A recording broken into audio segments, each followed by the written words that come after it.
আজকে অগস্ট মাসের 18 তারিখ আমরা যে ক্যান্ডিডেটের ট্রান্সপ্লান্ট করছি উনি আমাদের সাথে মাস দেড়েক আগে যোগাযোগ করেছিলেন। উনি থাকে জাপানে, 2 সপ্তাহের ছুটি নিয়ে উনি ইন্ডিয়াতে এসেছেন। ওনার বাড়ি কলকাতার কাছে। 4-5 দিন আগে এসেছেন। এর মধ্যে আমরা আসার পরে ওনার ব্লাড টেস্টগুলো করিয়ে নিয়েছি, যে কোনো অপারেশন আগে যা যা লাগে, এবং একটা অ্যান্টিবায়োটিক কভার দিয়ে আমরা আজকে ওনার ট্রান্সপ্লান্টটা শুরু করেছি।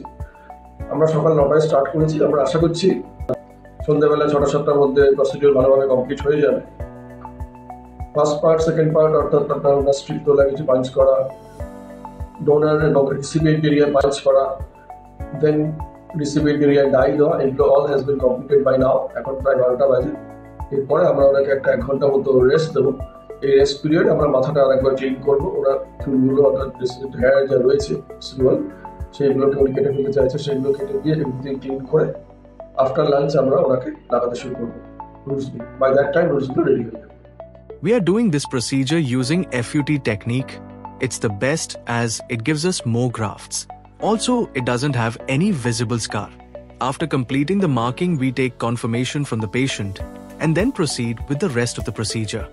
Here is the before-after result immediately after the procedure. It takes around 3 to 6 months to grow the hairs. Trust Dr. Arindam Sarkar's 20+ years of experience and call for the best price and join our Happy Patients Club.